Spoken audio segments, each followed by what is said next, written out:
Takže jsem na zřícení hradu Gímeš. To je kousek od Nitry. A nemám ráda vejšky, takže teď mi do toho svítí tady sluníčko. A nemám ráda teda vejšky, takže tady v těchto místech se necítím úplně moc v pohodě.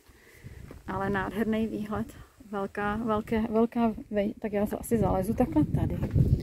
A tady odsud už mi je trošku líp. To je přece jenom velký sraz a obrovský výhled do dálky. A tady takhle vlastně je nádvoří. Tam je vlastně vchod teď proti mně. A ještě když se vrátím, tak teď vlastně vstupujeme do takového nízkého podloubíčka. A jdeme. No, celkem bylo náročné se sem dostat. Museli jsme pěšky. Trošku odzumujeme, aby to bylo lepší na vzhled. Asi, já nevím, hodně do kopce lesem. No, určitě jsme šli tak 3/4 hodiny, myslím. Nejdřív půl hodiny a pak 20 minut, takže zhruba tak nějak, no. A tady o těch kopcích, co jsou tady kolem lesy, a tak se říká, že se tady ztrácejí lidi, v podstatě hlavně ty nové legendy, nebo ty nové informace jsou pravdivé. Jeden člověk se ztratil definitivně, a to byl houbař z roku 2012, a jednoho pak našli před 4 lety, který se ztratil v dezolátním stavu, někde u nějakého potůčku, tady v podstatě po celé cestě, kde jsme šli. Původně potůček byl, je vyschlej. Teď moc nevidím já, co mám vidět, protože sluníčko mi to tady krásně jako zahaluje. A ten člověk byl mladý člověk, 25 let, myslím, tuším, a nakonec to nepřežil. Snažili se ho zachránit ještě, nicméně marně. Nakonec to teda podlehl svým asi zraněním. Pravděpodobně nikdo neví, co se mu stalo do dneška, nemají ponětí. Jinak tady vlastně ten Gímeš je v rekonstrukci, takže to na vlastní nebezpečí, tak se pokusím opatrně, i když je tady dole jedna rodina s dětma malinkýma. Takže tady je vlastně takhle půdorys hradu. Ten hrad se, myslím, 2krát měnil. No, tady vlastně vidíme víckrát, že jo, ale hlavní prostě ty změny probíhaly. Zřejmě hlavně v tom 17. 18. století. To byly ty největší, nejdosáhlejší, to ta modrá barva, že jo. A pak teda ještě hnědá, to byly ty do úpravy už jenom. Původně šedá, že jo, to je takový ten prostředek hlavně. A ta červená byla taková, oranžová červená byla další část, a pak teda ta modrá je největší. Tak a tamhle je Myško tady nahoře už, vysoko, ale nevím, jestli tam vůbec dojdu, to se ještě uvidí. Neprozkoumáme nejdřív, tady zřejmě bylo nějaké sklepení, nebo vchod do nějaké části hradu. Osobně nechápu, jak se mohl někdo tak vysoko, prostě tady 1,5 hodiny a víc, nebo hodinu, no počkat, vlastně no, jo, skoro hodinu jsme šli cesty, no možná tu hodinu jsme šli, to jsme šli asi. Tak prostě jako hodinu do kopce, fakt prudkýho kolikrát. Jako postavit něco takového, samozřejmě všechny hrady jsou vždycky na kopcích, ale některé jsou dostupnější, nebo se tam dá až dojet. Tak tady teda sice taky asi jezdí nějaký 4x4 auta, protože jinak by se asi tady ty kanistry neobjevily a jiné věci, které tu jsou, ale dost náročný, no, pro to auto, jako si myslím, jako pro terén, no, tak tady to teda je hodně zajímavý. Tam si budu muset být hodně opatrná. Je to fakt nebezpečné, takže já chvilkama třeba budu špatně zabírat, protože musím se hlavně dívat pod nohy, nerada bych skončila někde dole. A vzhledem k tomu, že jsem to ještě nedořekla, tak celkově jsou tady, jako no, tam já určitě stát nebudu, protože on se nebojí výšek, ale já jo.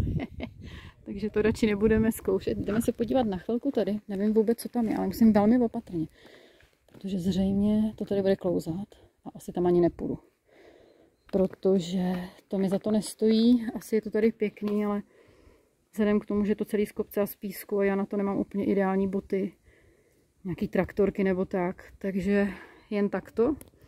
Určitě tam půjde Míša, ale já tam nejdu. Takže jdeme sem nahoru, kde to určitě nebude tak nebezpečný pro mě. A hlavně taky docela velký vítr. Takže to ještě ta roklina trošku, nevím, jestli to je vidět. Sluníčko nám do toho rozsvítí, takže jdeme sem, uvidíme, co bude tady na té straně. Je to tady celkem rozlehlý, jako fakt původně asi hodně velký hrad. A obdivuju, že to dokázali postavit tak vysoko. A tak vlastně jako daleko od té vesnice původní, která je pod námi. No tady bych možná i mohla ten kousek. To se tolik nebojím. Protože to do kopce, takže tady se cítím bezpečně. Tak aspoň trošku výhled. Zrovna blbej vítr, takže nepříjemný pocit pro mě. Nebo pro člověka, který fakt nemá rád vejšky, tak jako... A vidíte, jako vysoký to fakt bylo. Hodně vysoký je to. Ty hradby a vůbec jako celá ta stavba. Já vůbec nechápu, jak v takový vejšce někdo mohl tohle postavit a nebál se, jakože vůbec dokázali na takovémhle kopci toto takhle vysoko udělá.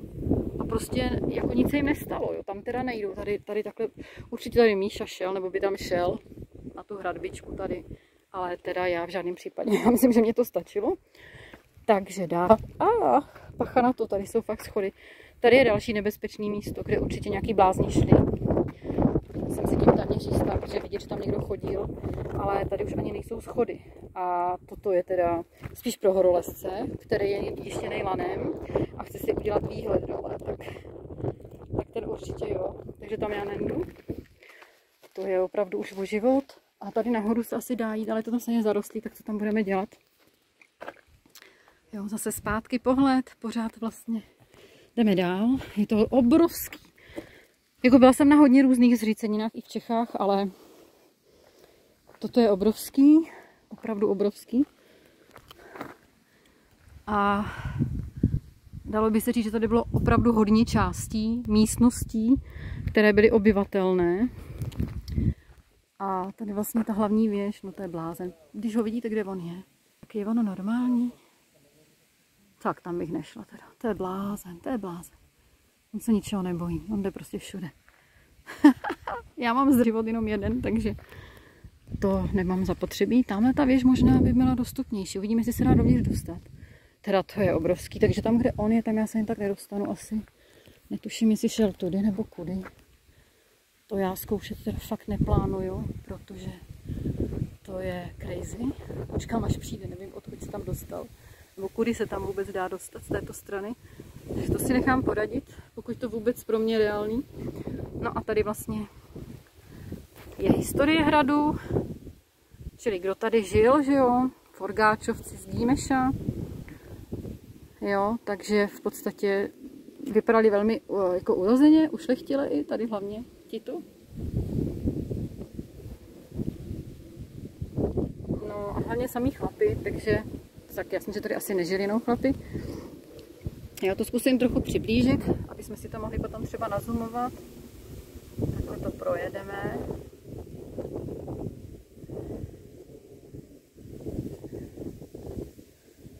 No a další, pořád to tady pokračuje. Ten jejich rod. Ti, co tady vlastně žili. Tak mají velký obdiv můj, protože netuším, jak jsem dostávali zásoby a vůbec i jako jakýkoliv materiál nebo jakýkoliv prostě nutnosti, které potřebovali, aby přežili, aby mohli vůbec existovat. Tak, jdeme dál. Ano, tak máme znova tu druhou stranu a tady ještě teda popis celý, dáme ho zblízka, aby se někdo mohl třeba létat. Tady je to lepší vidět, než tam, protože nesvítí už mi tady to sluníčko. Tak, nejdřív text, to si pak můžete poposouvat, kdo se díváte, a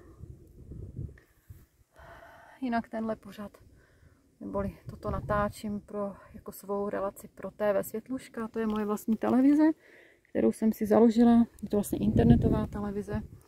Já se nemám tolik času teď jí moc věnovat, ale v budoucnu plánuju mnohem častější vstupy a výstupy. Dneska už jsem natočila další video, které bude zase úplně z jiného soudku. A mám připravená další i velmi zajímavá videa i z oblasti kultury. A případně i literatury plánuji, takže Takže teď to takhle vypadá. To jsou vlastně hradby, tady je zřejmě nějaká věž, tam se zkusíme podívat, tam to určitě půjde. Nejdřív se koukneme, co je tady. Předpokládám, že to byl nějaký sklep, to je jenom takový maličký. Ups. No, takže asi nějaká hladomorná a dál to nikde nevede, předpokládám. Můžeme se tam jít podívat. Tady to nic, to prostě tady nikde nic není.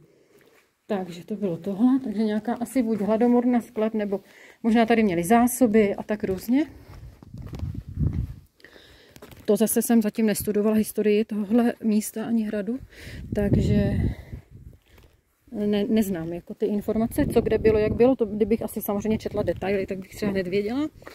Nicméně to můžeme zjistit, když by bylo potřeba. Tak zkusme se podívat, jestli tady se dostaneme, jakože asi to je v pohodě. Není to tady zrovna nebezpečné, tak jak tam. A tady vidíte, že tady ještě jsou další části. Ne, pak to je. Tak tady je zrovna extrémní vítr, takže nevím, jestli vůbec vydržím stát. Úplně mi to odfoukává. Tady je vlastně nějaká skála, která vlastně ještě přináleží k tomuhle kopci, na kterým je ten hrad postavený. Já jsem si ještě speciálně dala kšiltovku, aby mě neodlítla od culík, to znamená, že mi tam drží na fest, protože jinak už bych ji asi neměla, jo. A teda je to hloubka, ono to takhle nevypadá, vždycky na té kameře to vypadá jako, že je to menší hloubka než ve skutečnosti, ale je to hloubka. Větší. Právě o to větší to je, než se... Tady já už moc nepůjdu, asi. Jenom kousíček tady k tomu, k té zdi a pak půjdu zpátky. A tam určitě nejdu touhle stranou, protože tady je to nebezpečný a tady už je vlastně konec a hlavně vítr je veliký. Tak jenom, abyste viděli, jak to tady vypadá v okolí. Tady já se budu držet. Ukážu náhled. A tam já už nejdu, nezlobte se to. Míša sem půjde. Možná, že jeho video, když si pustíte, tak... No, takže tady vlastně vevnitř je ta věž, jdeme, zkusíme se podívat tou druhou cestou, která mi přijde bezpečná a nemusím se teda bát, že se mi tam něco stane. Takže jdeme tudy. Jinak tady koukám, je to velmi rozlehlé i v těchto místech. Jako opravdu jsem byla na hodně hradech, ale žádný takhle veliký hrad jsem ještě teda neviděla. Vždycky to všechno byly jenom větší zámky byly, ale hrady, jako zřícenina hradu, to si nepamatuju, že by byla takhle velká. Tak tady jdu opatrně, protože zase to vypadá tak jako nemoc bezpečně a hlavně tady je lešení. Že já půjdu jen kousínek, nevím, jestli vůbec půjdu dál, protože to mi za to nestojí, i když tady to vypadá, že asi bezpečný to je. Takže takhle to tady vypadá. Když ráda bych k tomu výhledu, no zkusím to. Přece jenom ono, když člověk ještě drží do toho ten mobil, tak to není zrovna příjemný. Ale jo, tady to nevypadá, že by to klouzalo. A je to tady vlastně takto to vypadá. Tady se zapřu za velký kámen, takže se tolik nebojím. Tady je to lešení, tady výhledy, tady vršek a tady vlastně už ten vršek chybí. A tady je zase výhled na další stranu. Z druhé strany. Takže teď jdeme pryč a zkusíme se dostat na pravou stranu do té věže. Takže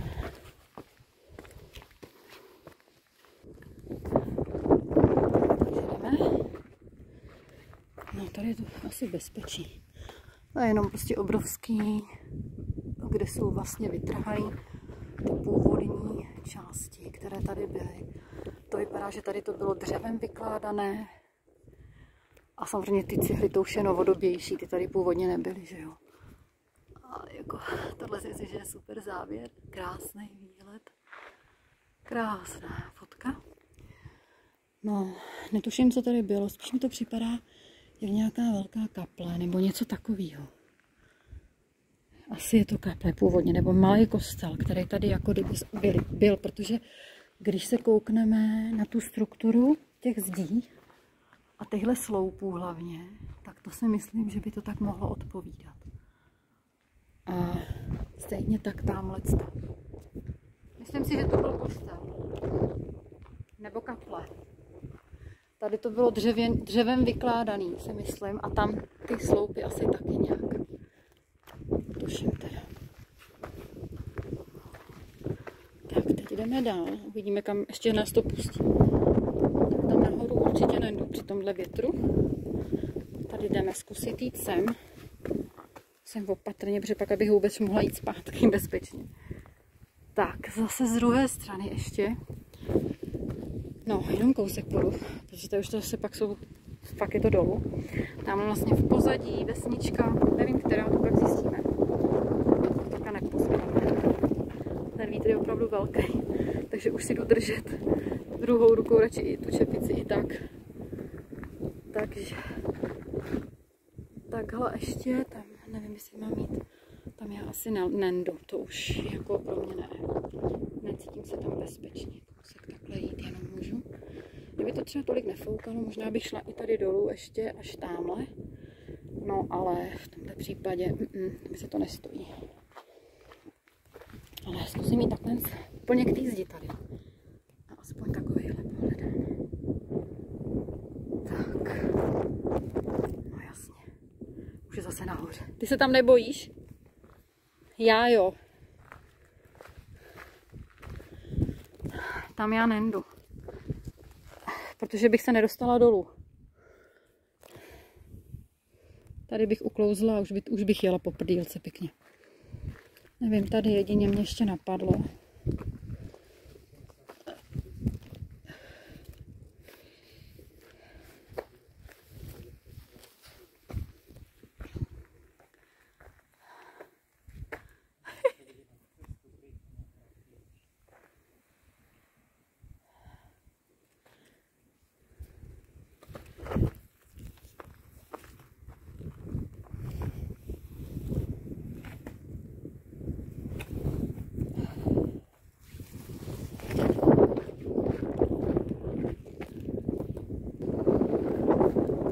Já to zkusím ještě přiblížit, odkud původně přišli.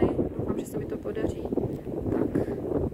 Tak a to jsou vlastně postavany, které jsou pod námi.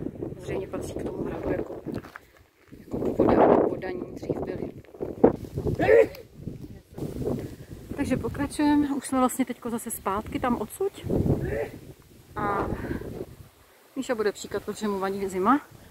Tak a tady se dá asi jít nahoru. Koukneme se. No nevím, to není asi moc dobrý nápad. Nevím, já zatím počkám, no protože pak bych nemusela taky slézt. Uvidíme, tady všude hrozně všechno tady klouže, protože písek a vlhko. Aha, tak tady asi to vůbec. Nevím. Já jsem si myslela, že jsi tam šel tady. Aha, tak to vede takhle. A zřejmě teda doleva se dostanu tam na ty hradbičky. Aha, tak tady určitě já nejdu, protože tam už není zase zeď a to Bůh ví, jaký tam je sraz. No, takže tady vlastně už nic asi není. Zasypaný, no. Tak dřív tady něco asi bylo. Možná sklepy, možná nějaký. Těžko říct. Tak to určitě dřív takhle nebylo. To bylo dřív zřejmě všechno průchozí. Tady se dá vlézt k těm hradbám, na boku je taková cestička, tak tam můžeme ještě jít. To je jenom kousíček a tam se dá sejít snadno, podle mě. Ty ses tam nebál, jo? Nechápu. Tady cesta, doprava. Tady.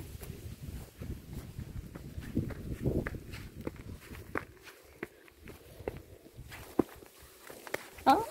No tak to je úplně zarostlý. Aha, tak tady nic není. Jenom toto. Chceš tam jít? Ty určitě se nebojíš. To je relativně bezpečné, tam je aspoň ta zeď dole.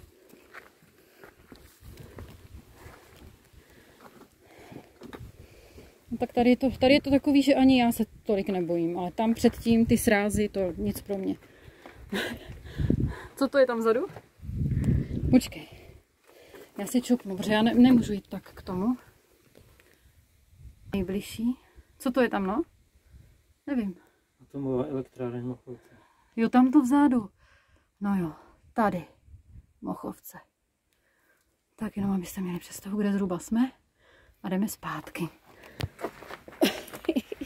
Doufám, že neuklouznem. Tím, že je tady vlhký písek, tak je to tak na traktorky, který teda nemám, no. Takže ty by byly lepší. To tady je prostě, nejsou tady schody. Vždycky je lepší tady potom jít rychle a moc se tam nezdržovat, aby člověk nemohl uklouznout. Tak. Zase dáme zpátky odzumovat. Neodzumovalo mi to.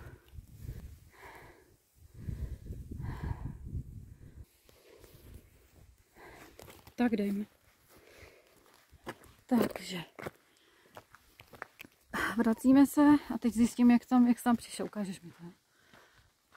Počasí nám teda přeje krásně.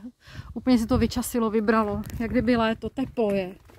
Ideální na výlet, protože není už takový to vedro 30 stupňů. A přitom sluníčko stále krásně hřeje. Až na ten vítr tady nahoře, no, tak samozřejmě dole ten vítr není. Tudy jsi šel? Fakt jo. Dole jsem šel tady.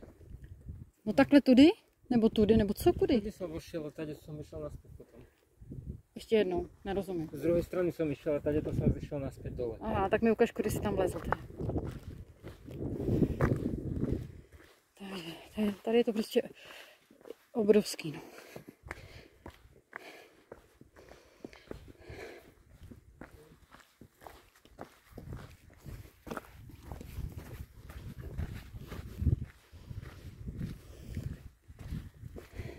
Tady jo? Toto. Ty brděle, to je teda pořádný kopec.